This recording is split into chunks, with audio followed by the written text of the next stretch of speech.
لیکن کمال رائے اور شہورا نے تھوڑی دیر اور انتظار کرنے کا کہہ کر اس کو ہر مرتبہ روک لیا۔ لال محمد واپس آیا تو اس کی اپنی حالت خراب تھی۔ وہ اکیلا ہی واپس آیا تھا، اس پر اچھی خاصی گھبراہٹ طاری تھی۔ سمن گوٹ 12 میل کی مسافت پر واقع تھا۔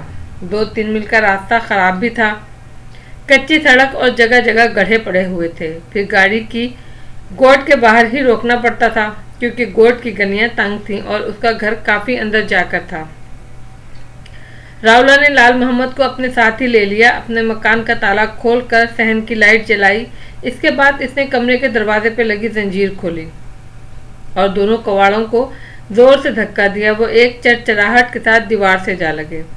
راولا نے ہاتھ بڑھا کر دیوار پر لگا بٹن آن کیا تو کمرے میں 40 وولٹ کے بلب کی روشنی پھیل گئی۔ لال محمد اس کے ساتھ ہی تھا۔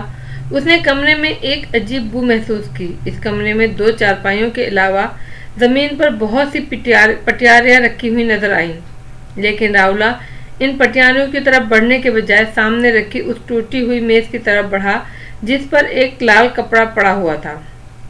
اس لال کپڑے کے نیچے کوئی گول سی چیز تھی۔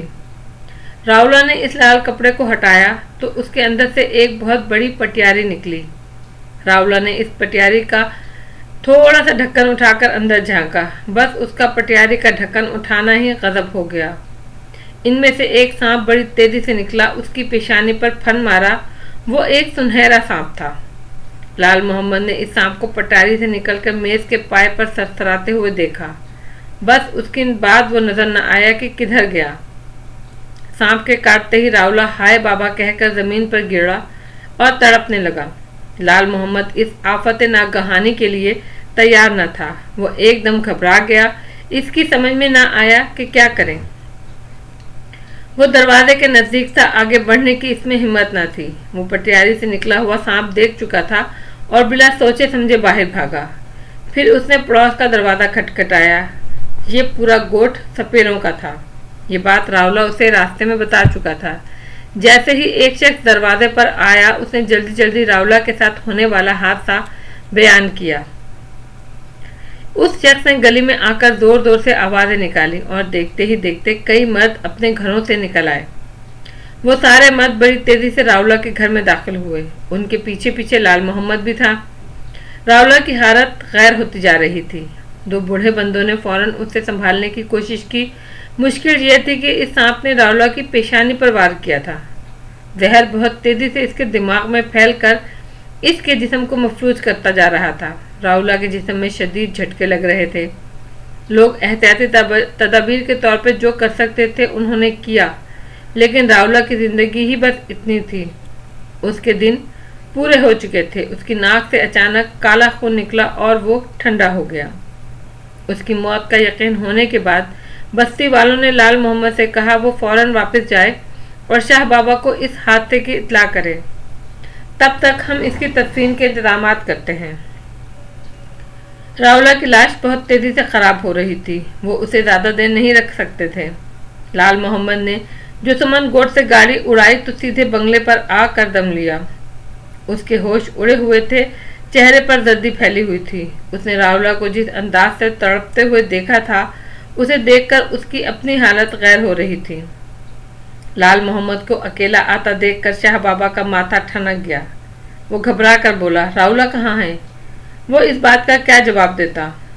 وہ گمسم کھڑا تھا، اس کی سمجھ میں کچھ نہیں آ رہا تھا، کیسے بات شروع کرے۔ بوڑھے باپ کو اس کے بیٹے کی جوان موت کے بارے میں کیسے مطلع کرے۔ تب کمال رائے اس کے نزدیک آیا اور لال محمد کی طرف سوالیہ نظروں سے دیکھتے ہوئے دھیرے سے بولا، کوئی گڑبڑ ہو گئی ہے کیا؟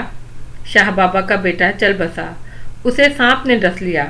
لال محمد اپنے مالک کے استفسار پر چپ نہیں رہ سکتا تھا، اسے بولنا پڑا، اور یہ بات اس نے اتنے زور سے کہی کہ ان دونوں نے بھی سن لی۔